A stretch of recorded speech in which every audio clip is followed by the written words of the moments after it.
Assalamualaikum warahmatullahi wabarakatuh. Alhamdulillah, salatu wassalamu ala rasulillah wa ala alihi wa sahbihi wa mawalah. Di belakang kita ini adalah bangunan asrama yang insyaAllah akan kita gunakan untuk asrama santriwati. Jadi kita alhamdulillah tahun ini sudah mulai proses belajar mengajar, tapi khusus untuk santri laki-laki saja. Dan insyaAllah tahun depan kita akan menerima santriwati. Kita sudah menyiapkan tempat, akan kita pakai bangunan di belakang ini untuk santriwati putri. Besi sudah kita pasang. Kita membutuhkan semen cor 155 kubik untuk tapak dan balok serta tiang. Itu kita taksiri harganya per kubiknya 1.050.000. Jadi kita butuh 150 kubik untuk tapak, balok dan tiangnya untuk 2 lantai, dan itu membutuhkan biaya sekitar Rp62.750.000. Kita mengajak kepada kaum muslimin, Bapak Ibu, untuk ikut berdonasi infak wakaf sedekahnya untuk kelancaran pembangunan asrama kita ini. Setiap saat 24 jam dipakai bangunan ini oleh santri, mengalir terus pahalanya buat Bapak Ibu semuanya. Niatkan pahala wakaf infak sedekah ini untuk kedua orang tua kita dan untuk orang-orang yang tersayang di antara kita. InsyaAllah kirimkan donasinya ke rekening Berkah Syariah dengan rekening 8201177777. Kita ulangi lagi, Berkah Syariah 8201177777 atau ke rekening BSI 8201177775. BSI 8201177775 atas nama Yayasan Pondok Pesantren Darul Hadis Al-Aidarusiyah. Demikian, terima kasih. Billahi taufiq hidayah. Assalamualaikum warahmatullahi wabarakatuh. Bertanya, kemudian nanti saya coba dengan minimal paling tidak ada 3 pertanyaan pertama.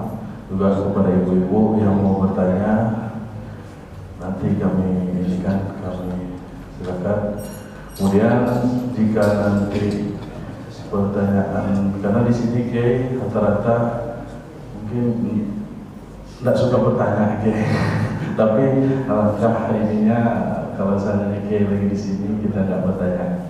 Mungkin ada pertanyaan pada bapak-bapak, ya pada bapak silakan. Tunggu. Silakan.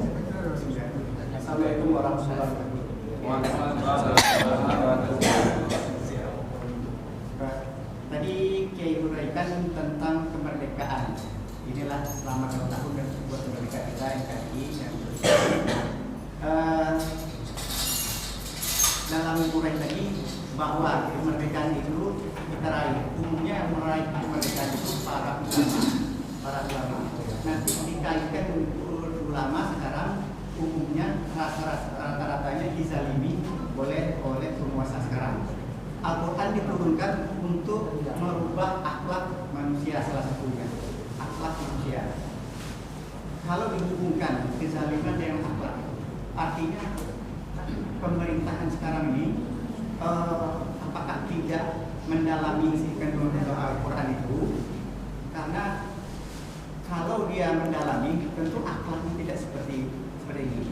Dan apakah itu dalam pemerintahan ini ada semacam doktrin untuk merebut kekuasaan? Karena kekuasaan itulah yang penyebab untuk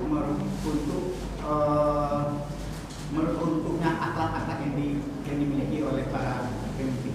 Dan salah satunya apakah doktrin itu? Padahal salah satu kiai kita juga ada di dalam itu. Apakah kiai kita doktrin supaya menzalimi ulama, atau kemerdekaan ini memang sengaja untuk diruntuhkan? Terima kasih. Assalamualaikum warahmatullahi wabarakatuh. Langsung. Terima kasih ya. Jadi begini,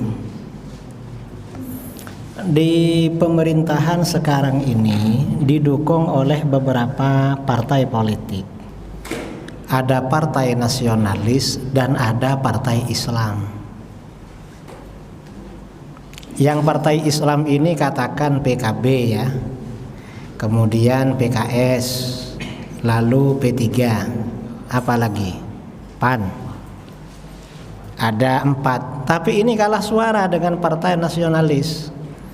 Yang nasionalis PDIP, lalu Golkar, Gerindra, Demokrat, Nasdem.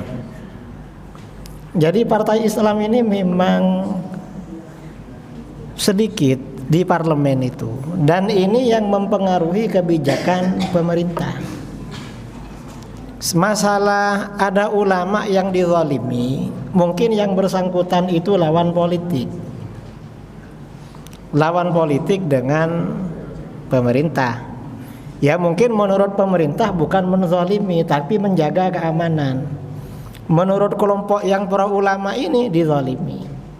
Nah makanya tadi kan saya katakan, ke depan ini kita memilih itu harus cerdas, harus memilih orang-orang yang peduli kepada umat Islam, pada kepentingan bangsa, bukan memilih karena orang-orang yang punya kepentingan politik praktis.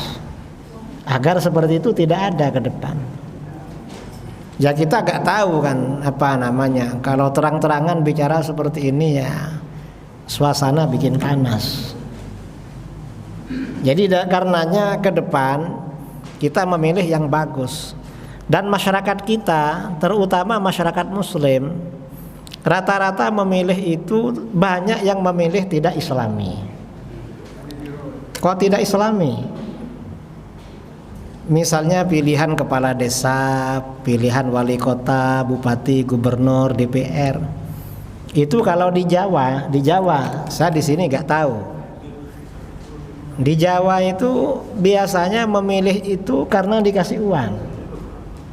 Kira-kira kalau di Riau yang dipilih itu karena ngasih uang atau karena orang baik kira-kira? Hah? Ngasih uang juga ya? Nah ini masalahnya memang. Masyarakat ini milih karena ngasih fulus itu, wani piro gitu. Kadang-kadang yang ngasih 5 orang itu dipilih nanti. Ini kira-kira yang paling banyak yang mana? Itu pilihan kepala desa. Kadang-kadang dalam pilkades itu ya, itu misalnya 4 calon, yang 3 sudah ngasih semua. Pemain keempat itu mainnya serangan fajar, dah kamu jangan berangkat. Pendukungnya yang tidak dikasih uang, dah usah berangkat dah, tak kasih uang lagi gitu. Jadi macam-macam memang. Ya ini karenanya kesadaran dalam berpolitik yang Islami itu perlu ditanamkan. Jadi jangan wani piro milih itu. Kalau milih karena wani piro, akhirnya ya kacau memang. Saya kira itu ya, saya kira itu. Jadi memang kesadaran dalam memilih orang-orang baik itu perlu ditanamkan pada diri kita, lalu orang-orang sekitar kita. Insya Allah kalau ini ditanamkan ya, kita ini memilih dasarnya karena orang baik, insya Allah negara kita baik-baik saja ke depan itu. Ya karena jangankan sampean, apalagi kiai kayak saya, lebih banyak orang menawarkan itu saudara. Nggak mungkin kalau orang biasa cuma dikasih 100, 200. Kalau ke kiai itu bukan ratusan ngasihnya.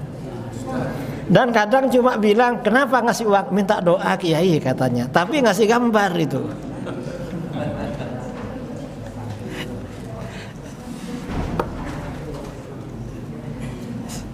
Jadi kesadaran memilih ini perlu ditanamkan memang. Ya paling enggak dari diri kita lah. Keluarga kita memilih bukan karena uang. Kalau ada orang ngasih jangan mau. Jangan. Jadi pilih yang benar-benar baik itu. Dan paling enggak ya milih partai apa saja, yang penting orang baik. Kadang-kadang kan ada dari keluarga kita, saudara kita pendukung partai nasionalis, misalnya PDIP, Nasdem atau apa-apa. Tapi pilih yang muslim yang di situ. Pilih muslim yang baik. Insya Allah walaupun PDIP yang menang, asalkan muslimnya baik semua, negara kita baik-baik saja itu. Yang penting orang baik saja sebenarnya. Saya kira itu ya, saya kira itu.